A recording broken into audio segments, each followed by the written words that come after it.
Rate 2021 की विज्ञप्ति जारी हो चुकी है और बहुत जल्द जो है एग्ज़ाम की डेट्स भी आ चुकी हैं। अब सब कुछ आपके सामने है। आज के इस वीडियो में दोस्तों रेट 2021 की जो अंतिम समय की आपकी जो तैयारी चल रही है उसके मैं आपको 12 मूल मंत्र बताने वाला हूं दोस्तों। आपको जिनको फॉलो करेंगे तो आपकी जो तैयारी है वो जीत की होगी, जो आपका सक्सेस है उसके आप बिल्कुल नज़दीक चले जाएंगे। नमस्कार दोस्तों, एजुकेशन जॉब हेल्पलाइन की एक और हेल्पफुल वीडियो में आप सभी का स्वागत है दोस्तों। रेट अंतिम समय की बेस्ट तैयारी के 12 मूल संदेश दोस्तों। आपकी तैयारी अपनी तैयारी में इन बातों को आत्मसात करते हैं तो सफलता आपको जरूर मिलेगी और आपके माता पिता के सपनों को साकार करवाओगे।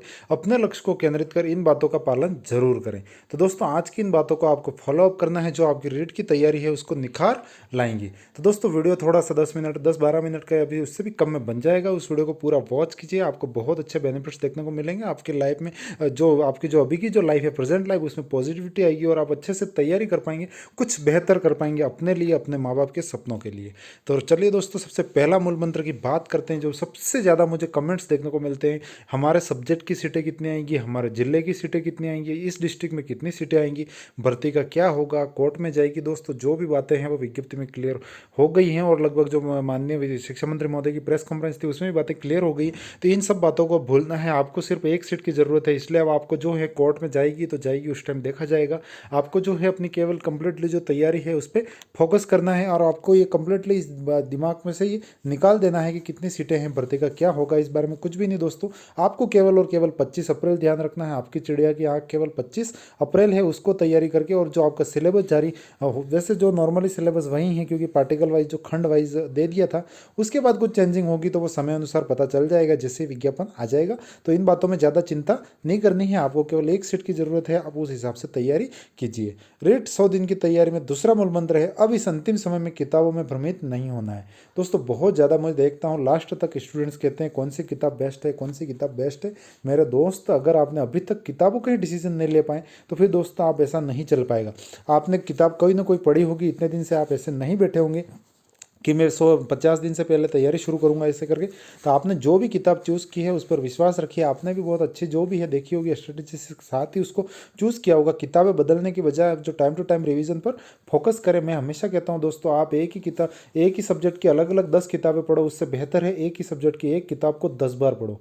आपको बहुत अच्छे बेनिफिट्स होंगे। उस किताब का जो है आप निचोड़ आत्मसात कर पाएंगे और जो आप जितना पढ़ोगे उस एक किताब को बेस्ट, तो उसका अगर 80% भी पेपर में आ रहा है तो वो 80 का 80% आप कवर अप कर पाओगे। तो दोस्तों किताबों में भ्रमित होने से बचना है। आपने अब तक जो किताब चूज़ करके रखी थी उस पर विश्वास रखिए दोस्तों, आपको ज़्यादा इतने चिंता करने वाली बात नहीं है। किताबें सभी अच्छी होती हैं, कुछ किताब आपको जो लैंग्वेजेस हैं उसके अकॉर्डिंग जो आपको अच्छी बुरी या ऐसा कुछ लग सकता है। बाकी आपने जो नॉर्मली अभी तक के लिए किताब चूज़ की होगी तो वो मेरा विश्वास है वो आपके लिए बेहतर ही रही होगी और आपको भी इस पर विश्वास रखना है। तो अपने रिवीजन पर फोकस करना है, किताबें लगातार बदलने की बजाय। उसके बाद अगर हम तीसरे बात टॉपिक की बात करते हैं दोस्तों, तो विषय अनुसार टाइम मैनेजमेंट, जो आपका जो टाइम टेबल है तैयारी करने का दोस्तों, आपको बिल्कुल आदर्श टाइम टेबल तैयार करना है। बिल्कुल इसमें थोड़ी पढ़ाई को बढ़ाना भी है। अब आप जितनी कर रहे हैं उससे और कुछ उसका कुछ इम्प्रूवमेंट और करना है दोस्तों। और आपका जो है सभी विषय को एक साथ लेकर चलना है, ऐसा ही आदत नहीं होनी चाहिए। मैंने बहुत से स्टूडेंट्स देखे एक दिन एक विषय, ऐसा बिल्कुल नहीं करना है दोस्तों। आपको जो सारे सब्जेक्ट हैं अपने जो सुविधा है, आपका जो टाइम मैनेजमेंट है उसमें अकॉर्डिंग जिनको सबको इंक्लूडिंग मर्ज करके और उसकी स्ट्रेटेजी बना के फिर तैयारी करनी है। तो आपका टाइम मैनेजमेंट बेस्ट होना चाहिए, जो आपके सक्सेस को आपके बिल्कुल नज़दीक लाएगा। अगर हम रेट 100 दिन तैयारी के और आगे स्ट्रेटेजी की बात करें दोस्तों, तो आपको मानसिक रूप से मजबूत बनना है। अपने पढ़े हुए मैटर के लिए शंकालु न रहें। आपने जो पढ़ा है वो बेहतर है, सबसे बेस्ट है दोस्तों। आप जैसे मैं कई बार देखता हूँ मानसिक रूप से आप हताश हो जाते हैं। कोई मान लो कोई टेस्ट सीरीज सोल्व की तो उसमें बहुत कम नंबर आ गया, मेरा पढ़ा हुआ आ ही नहीं रहा। ऐसी कोई बात नहीं है दोस्तों। आपको जो है मानसिक रूप से मजबूत रहना है, अपने आप पे विश्वास रखना है और आपने जो पढ़ा है मैटर वो बेस्ट है, उसके प्रति आपको नेगेटिविटी नहीं लानी है। आपको पॉजिटिव रहना है अपने मैटर के प्रति और आपकी जो स्टडी है उसके प्रति। वरना आपको जो विश्वास एक बार डगमगा गया तो आपकी जो अंतिम समय की जो ये नर्वस 90 के आप शिकार बन जाएंगे। और कहीं ना कहीं नर्वस 90 का जो शिकार बल्लेबाज आउट होता है तो वो उसका शतक नहीं माना जाता है। तो दोस्तों आपको तो अपना शतक कंप्लीट करना ही है। तो इसलिए दोस्तों इस बात को बिल्कुल ध्यान रखिएगा कि अंतिम में बिल्कुल नर्वस 90 से बचते हुए अपने आप पे विश्वास रखिए। आपने जो पढ़ा है वो सबसे बेहतर है, इसे अपने दिमाग में पॉजिटिविटी रखिए।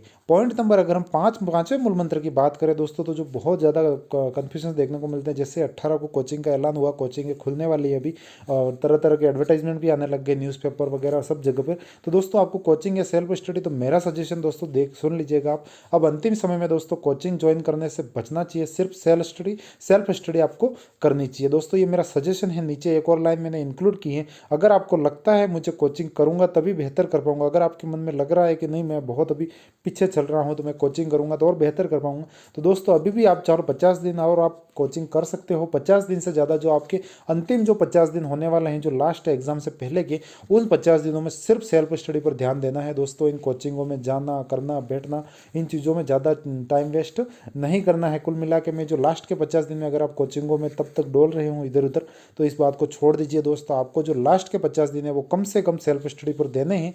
बाकी आप अगर इतने दिन से कोचिंग कर रहे हैं, भर्ती बहुत लंबे टाइम से रीट चल रहा था, रीट 2020 थी, रीट 2021 भी हो गई, तो मुझे नहीं लगता आपकी अब तक कोई कोचिंग संबंधी कोई ऐसी कोई बात बाकी होगी। लेकिन अगर आपको लग रहा है कोचिंग करना जरूरी है, तो दोस्तों आप ये जो अभी के और 50 दिन है फर्स्ट वाले, उसमें और कोचिंग को आप कवर कर सकते हैं। अगर हम पॉइंट नंबर 6 मूल मंत्र की बात करें दोस्तों, तो सिर्फ रीट के लिए समर्पित हो जाइए इस अंतिम समय में।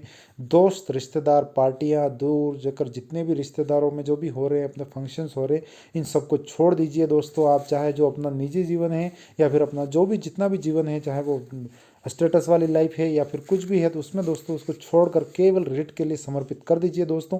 पूरा जीवन रीट आपका निखार देगी दोस्तों। एक बार आप रीट पे फिदा हो जाइए, फिर रीट आप पर फिदा होकर आपका पूरा जीवन सुधार देगी दोस्तों। तो ये आपको बिल्कुल रीट अपने दिमाग में रखनी है। अपने लिए, खुद के लिए ईमानदार रहें दोस्तों। ऐसा ना करें कि मैं इतने घंटे पढ़ रहा हूँ दोस्तों, पढ़ाई से बेहतर रिजल्ट होता है। अपने रिजल्ट जो आपका बेहतर तभी आएगा जब आप कुछ काम समर्पित होकर करेंगे। बाकी आपको कोई नहीं पूछेगा आपके कितने भी नंबर आगे, मान लो आप अगर मान लो रेट में अनफॉर्चुनेटली अनसक्सेस है, तो आपको कोई नहीं पूछ रहा आपको क्या है। लेकिन अगर आप सक्सेस हो गए, तो वो फिर आपकी जो सक्सेस है वहीं आपकी जो अभी का संघर्ष है उसकी सफलता बयां करेगा। तो आपको रेट के लिए समर्पित हो जाना है, सारी चीज़ों को त्याग देना है, अपनी तैयारी के प्रति ईमानदार रहना है, अपने खुद के प्रति ईमानदार रहना है, अपने माता पिता के सपनों के प्रति ईमानदार रहना है। इस बात को दोस्तों अपने दिलो दिमाग में बैठा दीजिए। अपने माता पिता की आंखों के जो सपने हैं उन्हें साकार करना है, तो अपना रेट के लिए समर्पण के लिए तन मन जितने भी हैं आप बिल्कुल बिल्कुल पालती मार के और रीट के प्रति समर्पित हो जाइए दोस्तों। ये आपके जो है अंतिम 100 दिन आपके जीवन की पूरी गाथा का निर्माण करेंगे। दोस्तों अब बात करते हैं आरबीएससी और एनसीईआरटी बुक्स को अधिक से अधिक अटैचमेंट बढ़ाइए दोस्तों। अभी जो संशोधन संबंधी नोटिस आया था उसमें भी कंप्लीट लिखा गया था कि जो 2011 में पाठ्यक्रम का जो रीट था उसमें परिवर्तन हुआ, और जो वर्तमान में चल रही पाठ्य पुस्तकों का निर्माण एनसीईआरटी की गाइडलाइन के आधार पर कराया गया है। भूगोल, इतिहास, कला, संस्कृति संबंधित टॉपिक को पाठ्यक्रम का हिस्सा बनाया गया है। तो दोस्तों ये बात आप कंप्लीटली सुन लीजिए। आपका जो भी सिलेबस में जो टॉपिक है और जो इन बुकों में कवर हो रहा है आरबीएससी एनसीईआरटी की बुकों में, तो उसको दोस्तों गोल के पी जाइए दोस्तों। यहाँ पर जो ऑब्जेक्टिव क्वेश्चन दे रखे हैं उन लेसन के लास्ट में, उन लेसन के सीधे सीधे 2 कॉपी छपेंगे वहाँ पेपर में, ये बात आप नोटिस कर लीजिएगा दोस्तों।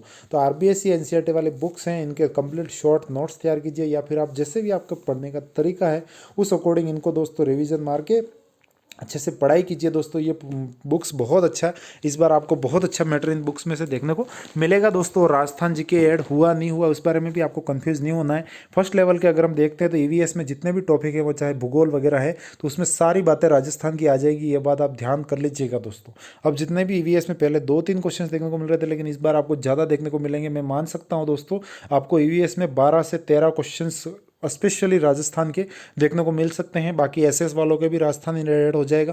अब बाकी जो हम साइंस वगैरह की जो सब्जेक्ट है लेवल सेकंड में, उनका कुछ अभी अनुमान नहीं लगा सकते कि वहाँ पर जीके संबंधी क्या बोर्ड है वो इंक्लूड करेगा या फिर क्या कैसे कैसे कैसे चीज़ें होंगी।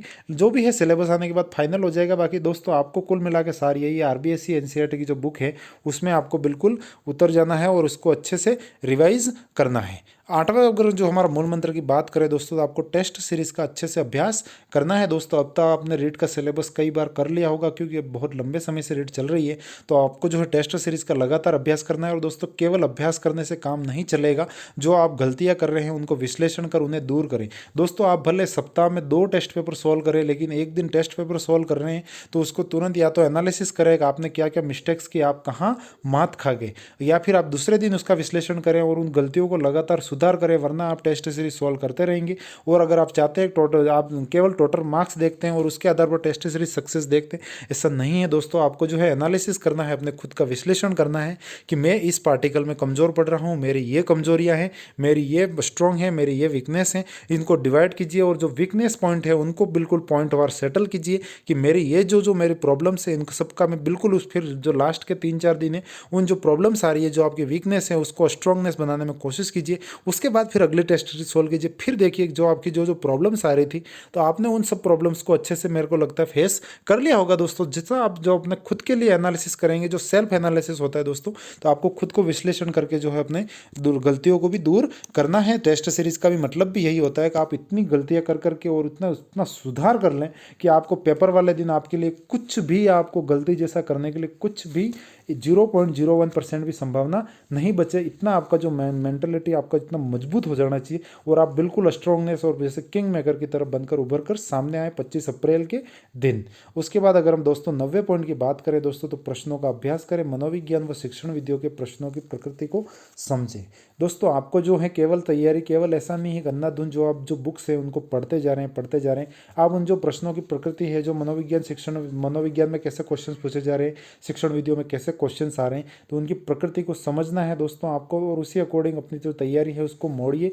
जो टेस्ट सीरीज भी आप पढ़ रहे हैं या फिर पुराने पेपर्स देख रहे हैं, तो उससे आपको काफ़ी मदद मिलेगी दोस्तों। तो प्रश्नों का अभ्यास करें, क्योंकि आपको जो सॉल्व की प्रैक्टिस आपको कंप्लीटली होनी चाहिए।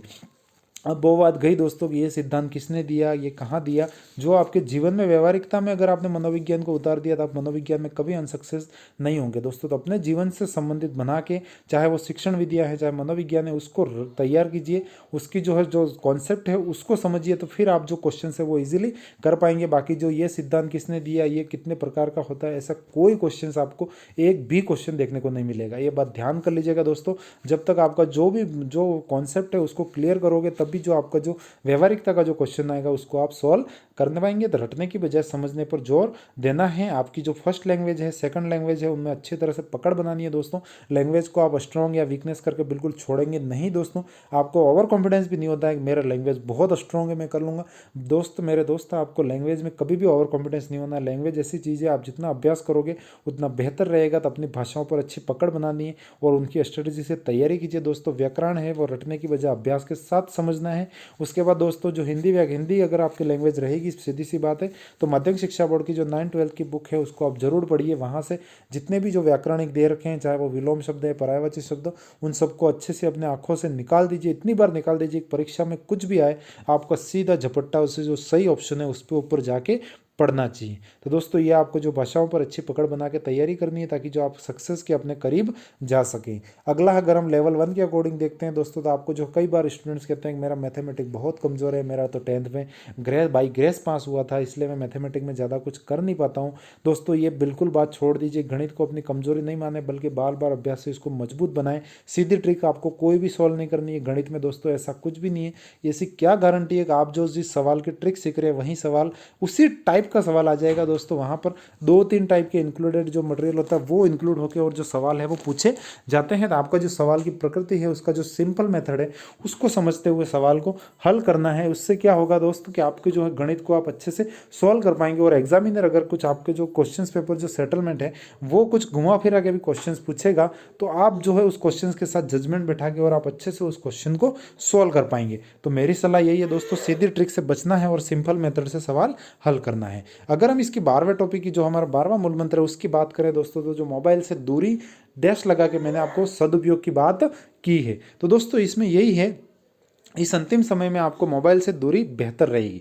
दोस्तों मैंने यहाँ पर दोनों बातें इंक्लूड की है, या तो मोबाइल से दूरी या सदुपयोग। तो दोस्तों आपको इस बात का पूरा ध्यान रखना है कि आपको मोबाइल का या तो सदुपयोग होना चाहिए। दोस्तों आज का ये डिजिटल युग है, यहाँ पर जैसे हम तैयारी करते हैं तो जो ऑनलाइन कोचिंग्स आपने की, तो उनके ऑनलाइन टेस्ट सीरीज चल रही है, तो उनको आप वैसे सॉल्व आउट कर सकते हैं। ऐसी कोई इसमें कोई प्रॉब्लम वाली बात नहीं है। ऐसा नहीं है कि मोबाइल से दूरी, मेरा कहने का मतलब ये है कि ऐसा नहीं होगा फेसबुक पर वीडियो देख रहे हैं या फिर शॉर्ट वीडियो देखने लग गए।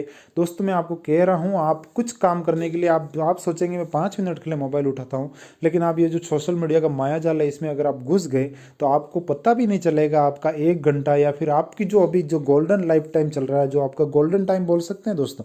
अगर आप रेट से नौकरी लगते हो तो आपकी लाइफ का ये गोल्डन टाइम ही माना जाएगा, जो उसने आपने तैयारी की है, आपने रेट के लिए अपने आप को तैयार किया है, तो इस टाइम का जो आपका जो टाइम है वो वेस्ट हो जाएगा। तो दोस्तों या तो आपको मोबाइल से दूरी रखनी है या फिर उसका सदुपयोग करना है। जो आपकी रेट है उसकी जो हित है उसका हित सर्वोपरि होना चाहिए, वो चाहे मोबाइल से भी अगर आप हित को साध रहे तो उसके अकॉर्डिंग जो है आपको रेट की उसकी तैयारी करनी है। तो दोस्तों आपको या तो मोबाइल से दूरी या सदुपयोग इस प्रकार से स्ट्रेटेजी बना के आप कंप्लीटली फॉलो अप कर सकते हैं। दोस्तों अगर हम बात करते हैं अंतिमली, जो मैं इसका कोई विशेष मूल मंत्र नंबर देने की जरूरत नहीं है। आपको कंप्लीटली नकारात्मक लोगों से दूर रहना है, जो भी कहता है पेपर हार्ड आ रहा है, पेपर ये हो रहा है, भर्ती यहाँ जा रही है, भर्ती ऐसे हो रही है, दोस्तों इन बातों से कंप्लीटली दूर रहना है। आपको कंप्लीट मैंने स्लैश लगा के बी पॉजिटिवली जो है आपको उस अकॉर्डिंग जो अपनी तैयारी पर अपने खुद पे विश्वास रख के और अपने आप को तैयार कर देना है और अपने आप को स्ट्रॉन्ग बनाना है। तो दोस्तों मैं आशा करता हूँ आपकी ये जो टिप्स हैं, जो आपके मूल मंत्र रहे,